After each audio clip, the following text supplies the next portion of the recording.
Today's AMA, we're going to go and get started here. Anybody that wants to join later or whatever, happy to field any questions that you have. Again, this is Sean with Easy Street Builders. I got Vic over here. She's on the comments. Hi. The dog is away. We are just basically trying to help everybody understand a little bit better how to get better. And I think that one of the things that people have difficulty with is adjusting.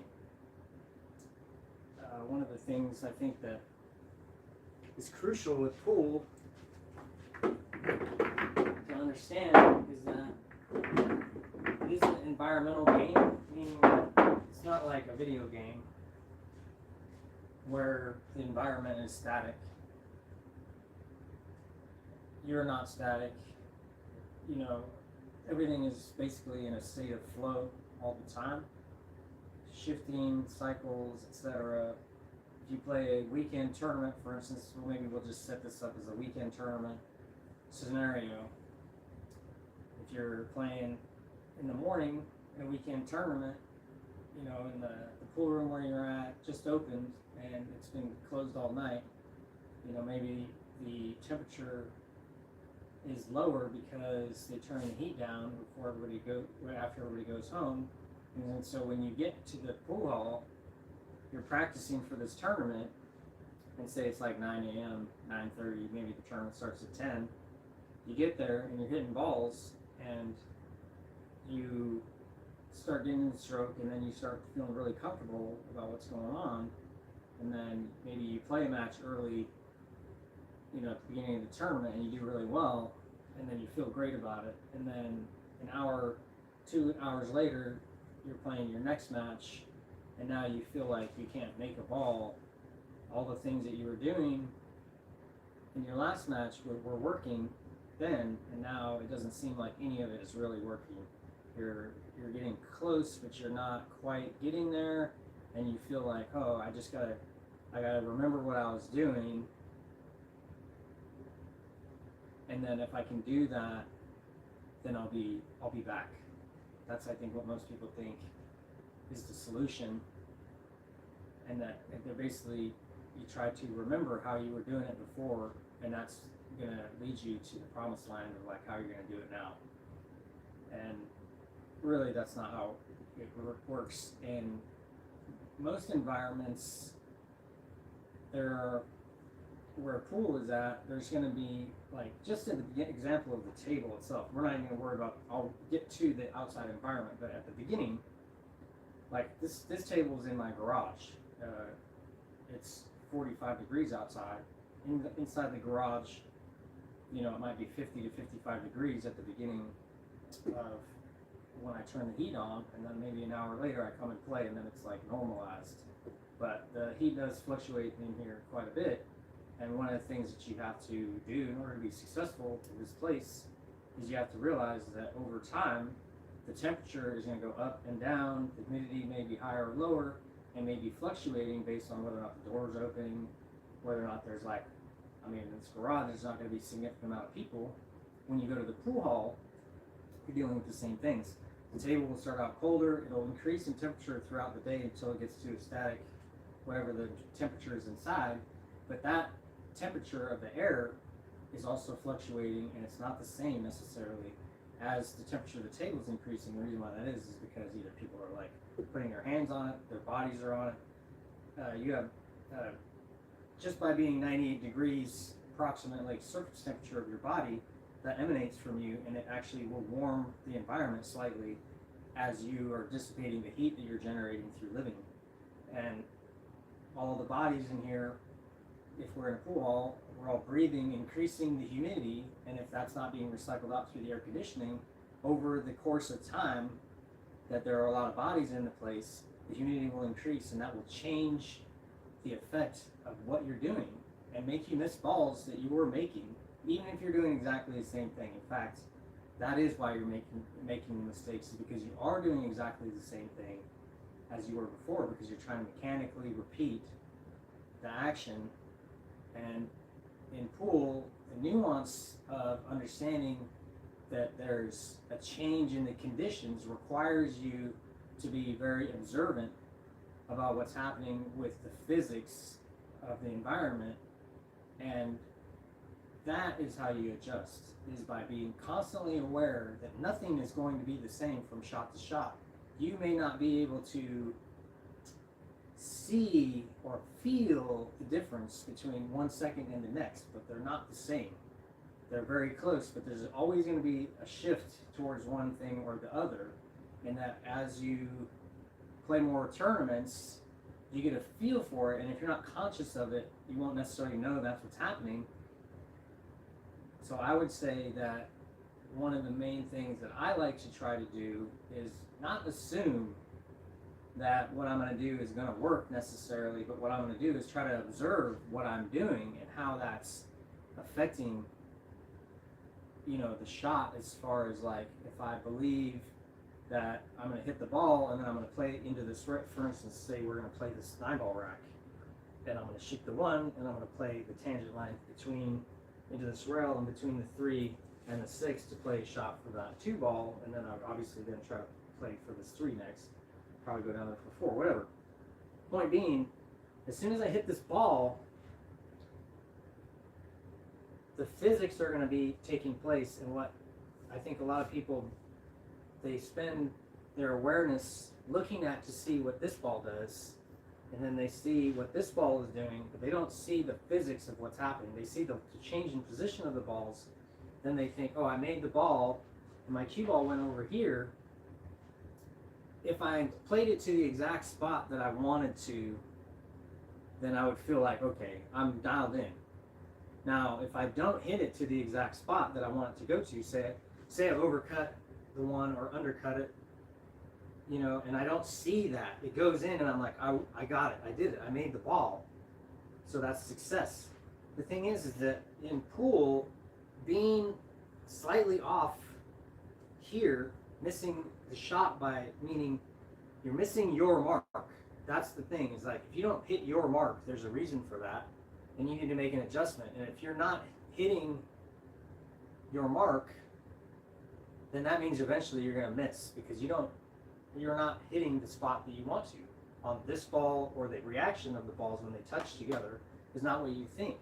And that if you don't see there's a way to create a situation where you can hit your mark, and obviously your body is going to be one of those things that's not going to be completely repeatable. So this is one of those things where you minimize the inconsistency through understanding the physics of what's going on, and then you got to also stay up to date with that information so that you can continue to adjust over time as you see the conditions are changing. If you're playing a bank shot on this table, say I'm banking the 2 into the side here, when I hit this shot at 9 a.m.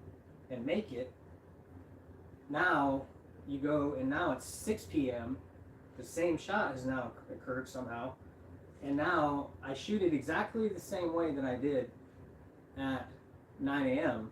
and I miss. And I'm like, well, what happened? Why did I miss? I hit it perfect. I hit it exactly the way I wanted to, and the ball didn't go where I wanted it to.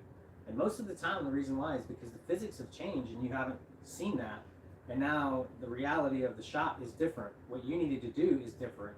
And that when you hit the ball several times and then you start making it, that's the adjustment that you're making. The question is like, how can I make that adjustment without hitting all those balls? Because now we're actually competing and we don't get to practice 5 minutes before the match and get everything dialed in and then hit all the shots that we want to, exactly the way we want to. And then now, after a long break and we haven't got to hit balls, we start missing balls and we think that something weird is happening, because like earlier it was working. So a lot of that's just like, well, you know, the humidity of the cloth changes the stickiness, the grippiness, the temperature increases or decreases the bounciness of the rails.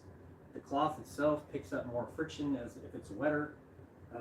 Over the course of the day, the balls may get dirtier because people are touching them. Every time you touch the ball, if your hands have any sort of thing on them, which everyone's does because you all sweat, if you're not touching the balls with the glove only, there will be residue applied to this ball. And if you're playing against someone that has sweaty hands, and you play with them for an hour and they're touching the balls every time they rack them, the balls will get sticky like very quickly. And if you're not aware of that, then you're going to miss balls. So it partly is like, the point of this video is more to like understand that we can't just rest on our laurels, so to speak, and just assume that we are the thing that's making the ball go in.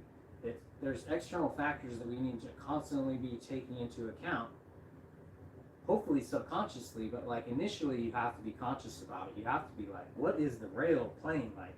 You hit a ball into the rail and you see, you put a little bit of spin on it, how much of a reaction is it going to be, so that when you are playing the game, you can see, based on the spin of the ball and how it hits the rail at the speed that it hits it, what's happening. And that is what you need to do all the time. If you're focusing only on like hitting the swing the right way, the way you think of it, that's not the whole thing. You know what I mean? There's more to it than that. And I think that if you focus on adjusting and realizing that you're not really, I mean, I'd say making adjustments is actually kind of like a weak way of explaining what you're doing.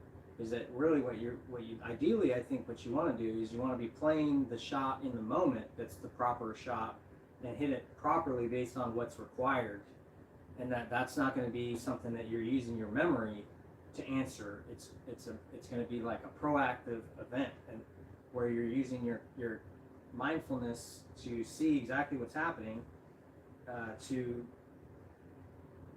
help you make the next shot and be successful. And there's a lot of different things that you can do that I think a lot of people don't do that could help them. One of which has a lot to do with like your emotional situation. When you're playing in a match against someone, so many people are worried more about whether or not they're going to lose than what their opponent is actually doing in a physics perspective. And that you don't see necessarily that you could be, instead of worrying about whether or not you're going to win or lose, you could be watching what the opponent is doing, as far as watching the physics of the shots that they make or miss or shoot, and understanding, okay, it appeared to me as though this person was trying to shoot a shot and do XYZ with it, and that it didn't happen exactly like that. And the question is why?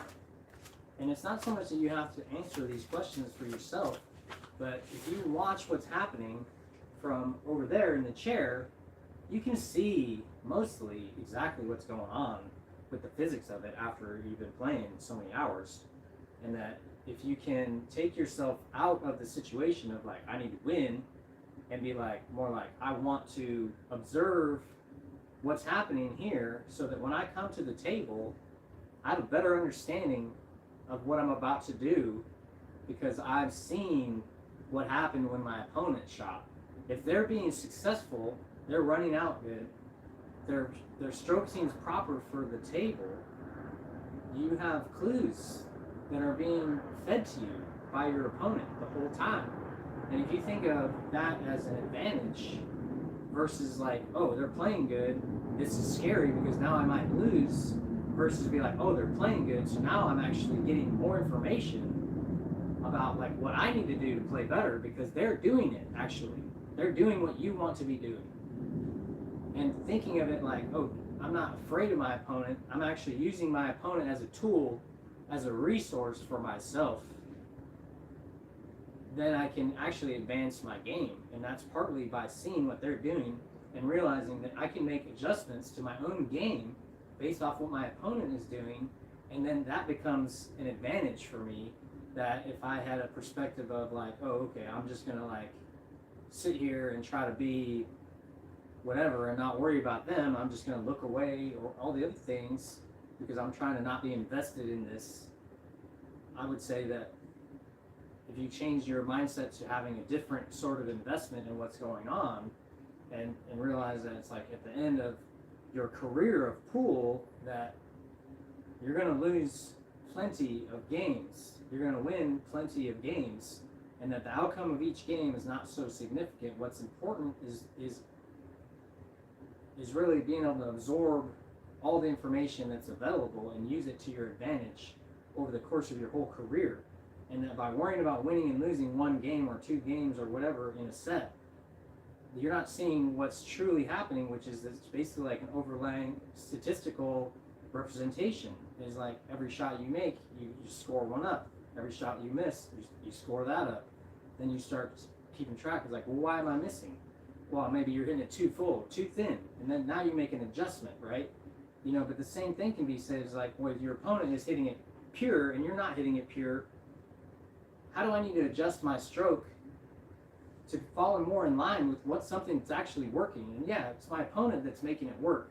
That's not me, and that is a little bit sad, you know, because we're trying to win. Obviously, we want to do our best, but that doesn't mean we can win always, even if we are doing our best. Sometimes the other player is just better at that moment and understands more what's going on, and that is accessing a higher place that you can go to too, because it's like, well, if you're seeing someone do something you can't do at that moment, what's the best thing to do if you want to be more successful? Well, it's not worry about whether or not you're going to win or lose. That's truthfully not the answer. And I think everyone, once you start seeing, it's like, it's not about, you know, winning so much. Like, I've played in the Fargo system, I don't know, 4,500, 5,000 games almost.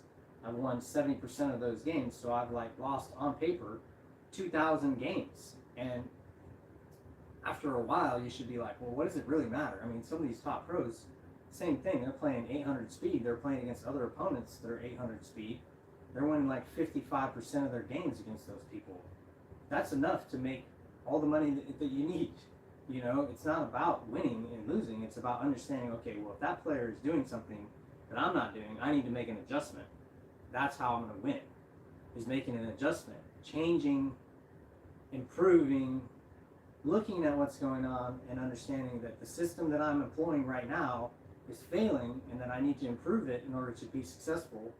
And that system has to incorporate the details of the physics of it too, not just the geometry, not just your, you know, working on your fundamentals, but understanding that things are changing constantly.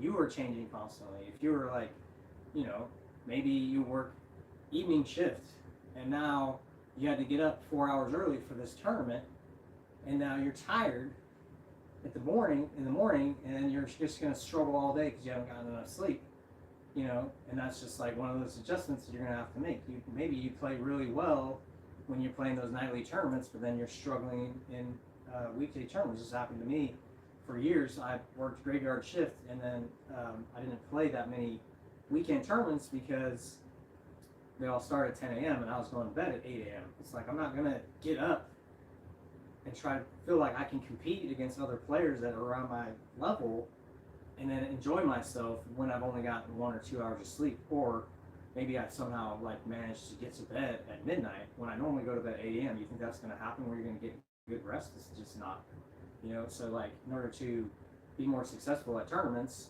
I had to quit my evening job and go back to like a day shift schedule so that I could then adjust and improve my own energy level so I could be successful in a tournament. And that's just a broader example of one of the adjustments that you have to see needs to be made if you want to succeed more easily, you know, is about just making these adjustments. So that makes it's like a trick you use to make yourself play better than you would otherwise.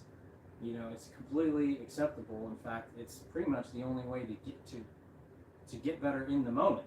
You're not going to necessarily like have an aha, oh, I see how I need to hit this ball and now I'll make it forever. That's not going to happen in a match. You know, you might have like some of those occasionally, once every 10 years. But most of the improvement you're going to make in your pool career is going to happen while you're practicing. You're just going to be like, I know I can do it, and now I'm proving it when I'm competing, when it matters. I don't see how very often it comes down to where like, I don't know how to do this, and then now in a pressure match, I'm going to figure it out. With, you know what I mean? It's just, come on. That's not really a reasonable request to make, you know? So, from a broad perspective, if you're constantly looking to make adjustments to what you're doing, that's the avenue by which you're going to get better. I think it's obvious to say that if you don't change anything, nothing will change except for the fact that time is passing and that you're getting older. So every day you wake up and you don't make a change is being made for you. And I think one of the things that as I get older, because I've been playing pool for 30 years now, is that as you get older, you have to realize that you are actually getting older, and that is itself something you have to make adjustments for. You may have to change your stance in order to be more balanced so that it takes less energy. Because as you know, as you can see, it's like, I don't know how old everybody is that's watching, but when you're 25 years old, 20 years old, you have a different like energy level than you do when you're 45 or 50, which is where I'm at now. Not to say that I don't have plenty of energy. I keep myself healthy as much as I can because I want to maximize, you know, my lifestyle and my ability to perform at a higher level for longer. And that's part of the adjustments that I've made to my lifestyle to make myself be able to perform at a good level, even though I don't drink alcohol, I don't drink Red Bulls anymore. I used to drink 2 to 3 a day sometimes. And yeah, you're going to play good pool when you're like fully caffeinated. The thing is that's not a long-term solution. You need to learn how to play without all that stuff so that you can then create, like, you know, the adjustments that you're going to make over time. You start realizing that they're all supposed to be for your benefit, and that should be the primary focus. Is not just like learning how to play the game better, and I'm going to, not to say you're going to do some drugs or whatever to play better, but that is what some people have done, and it does work. The problem is that it's only a temporary solution for a permanent problem, which is like, well, how do I, continue to achieve these results when my body is no longer allowing me to, because the things that I've been doing to allow me to achieve them are not sustainable activities, So once you start to kind of like be around a long time, you'll start to see is like people that are flowing with the moment and understanding that it's like, yeah, I'm not going to play my best game every day. So what I need to do is I need to improve my strategy and make adjustments on the fly and pay more attention to what's going on around me so that I can make proper adjustments and then improve my ability to perform at that moment based on what's actually going on in myself and around in the environment. It's like if you're playing in a weekend tournament and maybe the tables are fairly close together, because that's oftentimes is the case because obviously square footage is not free, then now you're playing in a match and you might be like looking to shoot this shot over here, but then there might be a dude right there shooting that direction, and that shot may be very difficult, or he may be questioning what he's about to do, and now you already know what to do, and you're standing right here, and then you're waiting for that person, and if you're not used to having to wait and not be in charge of like what your rhythm is, then now that might throw you off. And one of the things you have to do is make an adjustment to your strategy to allow you to be able to wait an undetermined amount of time before you get to shoot any particular shot and not lose the feel of what's about to happen, and by adjusting your strategy to account for that and taking it being like, I don't need to be in perfect zone playing my best game and being so loose that I can't even think about missing. I don't have to be in that place because I know I'm just like going to show up to the table and I'm going to shoot the best shot that I can, and it doesn't matter if I'm loose or not. I'm just going to shoot the shot. Like, there's a physics involved. You don't need to be loose to come with a certain amount of energy. What you need to do is you need to have the knowledge of what you're about to do before you do it, and not have like, hit like 40 or 50 of the same shot to be like, oh, okay, I get it now. And then, an hour later, you're like, oh, I can't even make that ball now because I don't know why.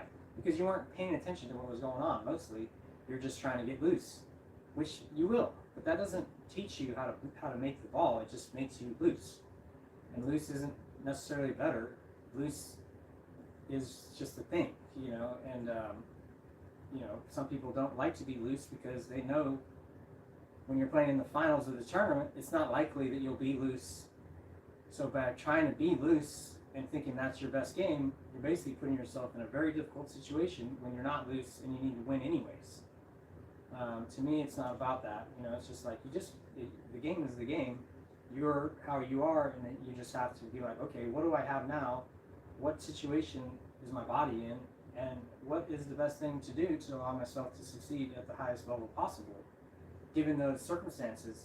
And that is like a awareness thing, you know. So taking yourself away from the situation and just being more aware of what's going on around you, and then the adjustments that you can make to make yourself more successful is part of it.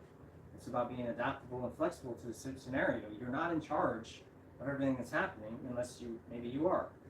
You know, that's part of like, maybe you're playing in a challenge match and it's just you, your opponent, there's no one around, all that stuff. Now you're like, it's a different scenario. You don't have to adjust for all that stuff. But you're also then making an adjustment for that scenario, hopefully going into it, knowing that all those things are, so now you can practice for it and whatever, and then when you're playing in weekend tournaments, it's another scenario and you have to make these adjustments in order to maximize. And I think that pretty much there's not much more to talk about. Everything that happens in pool is going to change a little bit over time, because that's just the way it is. The cloth is going to wear out, or it's going to be new cloth. You know, the ball's going to be dirty, or they're going to be clean. It's going to be cold. It's going to be hot. You're going to be tired. You're going to be fresh. Your opponent's going to be tired. They're going to be fresh. Your opponent's going to be good. They're going to be bad. All those things are like ways to make adjustments, micro adjustments that will then allow you to be more successful. And the more ways you can see and be aware of for those things to happen, the more opportunities you're going to have to do nothing and actually still be better than you would be otherwise. You're not doing anything actively by paying attention to different things. Your awareness is always on one thing at a time, always. The question is, what am I focusing on? What am I thinking about?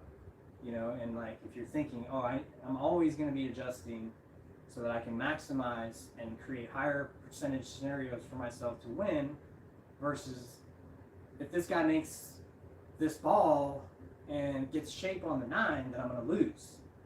Those are two scenarios that happen all the time. And the question is, what am I doing? What am I doing?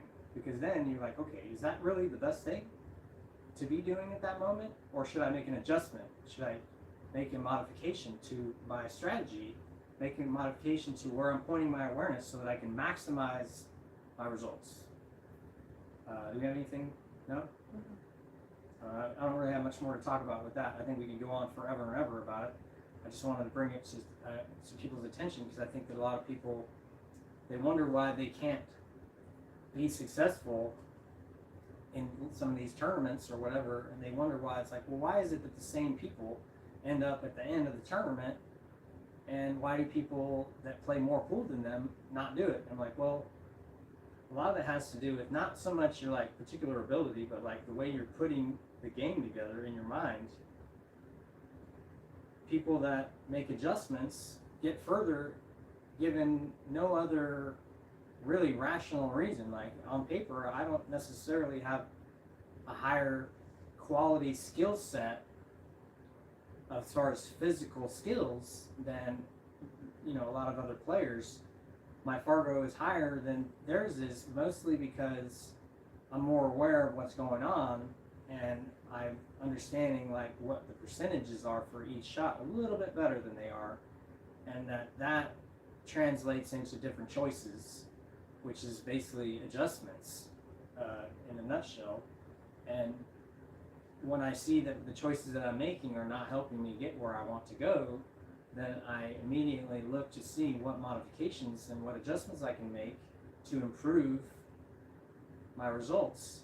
And it's not about necessarily the physical ability being increased. The threshold of like your like top game doesn't have to get higher. It's more about understanding my top game, my ability is that I'm going to miss balls no matter what, and that what I need to do is try to create more opportunities to shoot easier shots by adjusting where I'm trying to place my cue ball, because there's not really that much difference between one shot and the next as far as like routine shots.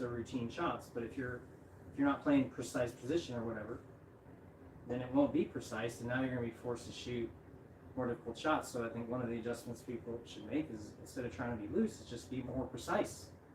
You know, then it's like if you're imprecise, at least you're working towards being more precise. You know, but like I said, this is all just adjustments. So I'm just trying to raise people's awareness on what is truly changeable and moldable about what they're doing, and like how much of the things that they think are static about themselves are what's holding them back in a way, where it's like, I have to do this in order to be successful at this.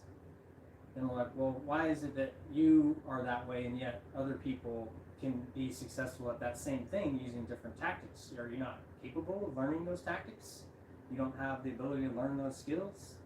You know, that's just a fixed mindset. That's a rigid mindset. That is how people get stuck at some level where they can't get past it, because they don't see necessarily that the reason why they're at the spot that they're at is because they tell themselves that they are not doing anything wrong, which they're not. That's the truth. The thing is that wrong isn't going to make, you know, being right and wrong doesn't make the ball go in any better. It's about what's actually happening. You know, not labeling the thing. Be like, I wanted the ball to go straight into this hole, into the center of the pocket, to maximize my potential to make the ball if I don't hit it properly, which mostly I'm not going to hit it exactly the way I want to. You know, very rarely actually I'm hitting exactly the way I want to.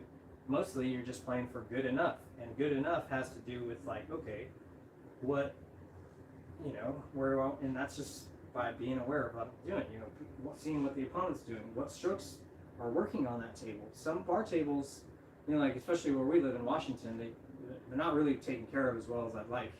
It does cost money to do everything, but you know, the tables are dirty.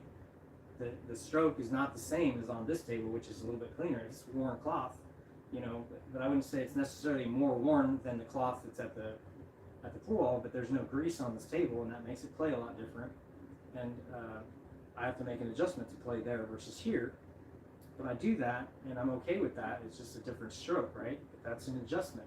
If you think that your same stroke is going to work for every table, that's pretty foolish, really, because it just isn't that way. And I think most people will be like, yeah, that's true, right? But the thing is that they're comparing what they're doing with the thing that what they know. But if you're like realizing that you're constantly making adjustments, it's not really, it doesn't matter what table you're playing on. You're like, well, what does this table play like? That's what matters. What adjustments do I have to make from when I shoot the shot and then the result? Now, what's the adjustment? You know, instantly having that. What am I needing to do? Process improvements is being the first thing that goes through my mind. What's my process improvement? That's how you get better, is by adjusting. You know, you once you start seeing that your adjustments work or don't work, now you start to like really have a more manageable situation. I don't think I have much more to say again. Now that I've talked for another 10 minutes about it. So, we got any more comments? No. T-shirt giveaway. What's that? T-shirt giveaway? Oh yeah, we're gonna give away a T-shirt. What's the date? January 31st. Yep. On the live stream. Yeah, and that's Brett Miller versus Aaron Rodgers live stream match. We're gonna give away a T-shirt. If you go to the Easy Street Billiards Facebook page, there will be the giveaway page. So what you just need to do is, you know, all the things. You know, comment, like, share, subscribe and follow the page. We also have the school.com group, which is growing. It's pinned in the chat. We have like 40 something members. All of the YouTube content that we do for these AMAs is ultimately ends up there. So if you're in that group, then you can easily search through these videos, and they're in a little bit better format than the live stream. We're going to do a little minimal editing, and any more comments, replies, whatever that come to this, we're always looking for more stuff to talk about, and I really want to help people, and it's a little bit more difficult to help people when they don't come to me with problems. I'm constantly, you know, trying to understand, okay, what can I talk about necessarily maybe for my own game that will help other people, and I can do that forever. I think that it would be helpful for people to get involved, you know, be engaged learners. If you're watching this stream and you're trying to gather and get something out of it, you'll get more out of it if you engage with me and engage with it so that you can get a better understanding of what your perspective is on it.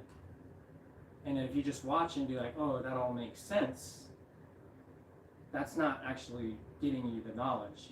It's, you have to incorporate it into your system. And one of the better ways to do that is by talking about it, speaking it. Be like, I am going to do these things. What are some techniques? What are some situations where I'm not seeing what adjustments I can make? What do you think about this? What adjustments, what drills do I need to do? All these things are adjustments ultimately.